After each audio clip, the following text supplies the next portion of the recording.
Hello and welcome to Inside Scoop. I'm Sumi Das, and joining me is Seth Rosenblatt. Thanks for being with us. Thanks for having me on again. He's senior writer for CNET, and today we're talking about Twitter and these high-profile hacks that have happened recently. AP News got hacked, CBS got hacked. Our gainful employer. Exactly, that hits close to home. And now Twitter has released this memo. It happened on Monday. Tell us what this memo said. Basically, it said to companies, you're responsible for your own passwords. Good luck.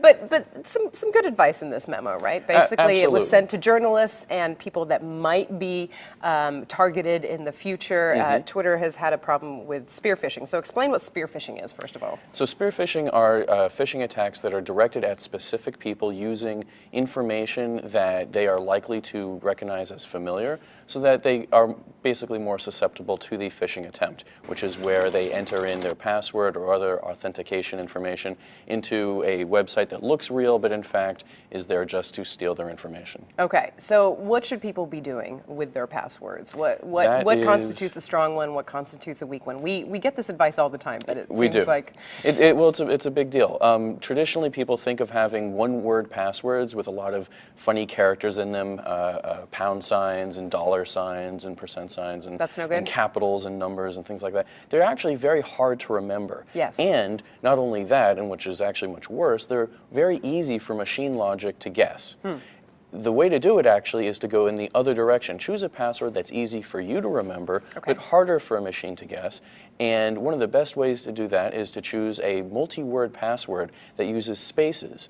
It's less important, although it's helpful, to have funny characters in there. But if you have 4 random words as your password, that's really the best way to go. And you're saying you can use spaces in your password. This is actually information and news to me. Yeah.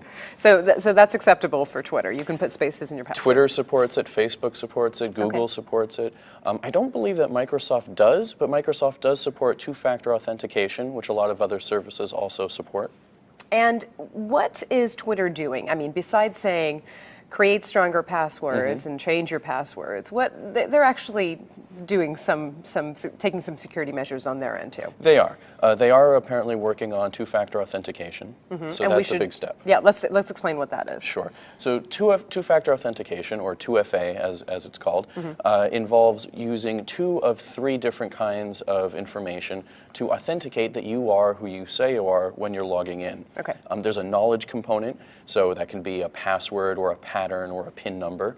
There's a physical component, an ATM card or a smart card of some kind, or there can be a biometric component such as a fingerprint. Okay. And Twitter doesn't have this yet? Do we know when it's coming? We don't. Okay. There are a lot of services that do offer it.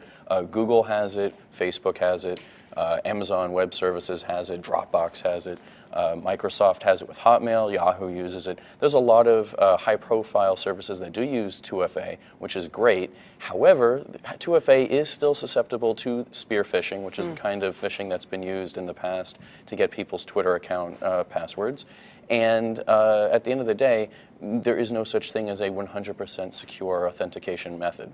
If you're not a member of the media and you're not a journalist, should you be worried about these sort of spear phishing attacks?